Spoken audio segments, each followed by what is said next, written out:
நான் இன்னைக்கு ஒரு குட்டி கதை சொல்ல போகிறேன்.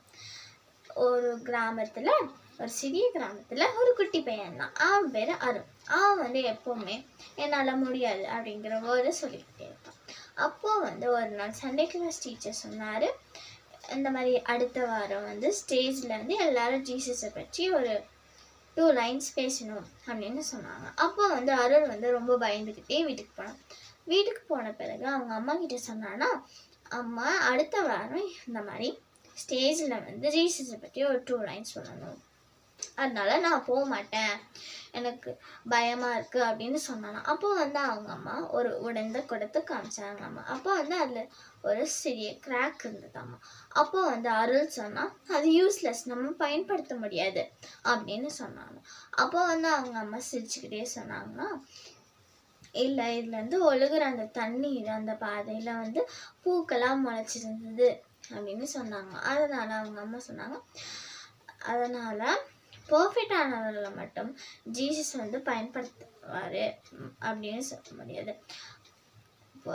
பர்ஃபெக்ட் இல்லாதவர்களையும் உடைந்தவர்களையும் ஜீசஸ் பயன்படுத்துவார் அப்படின்னு சொன்னாங்க. அப்போ அருள் அடுத்த வாரம் சண்டே கிளாஸ் போனான் நம்ம.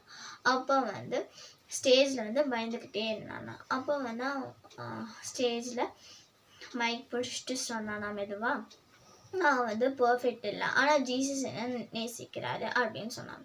அப்போ அந்த சிம்பிள் வேர்ட் எல்லாரோட மனதையும் தொட்டதாமா.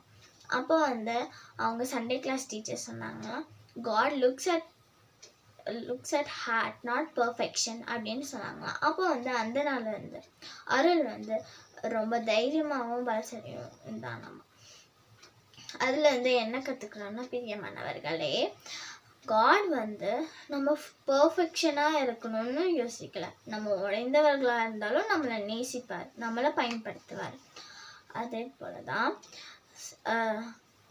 நம்ம HCNT சில்ட்ரன்ஸ் டே அப்போ ஒரு வேர்ஸ் சொல்லி கொடுத்தாங்க. அதை நான் அவங்களுக்கு ஞாபகப்படுத்துகிறேன். கர்த்தர் இருதயத்தை பார்க்கிறார், அதே போல் நம்ம குட்டி இதயத்தை கூட கர்த்தர் பார்ப்பார். தேங்க்யூ.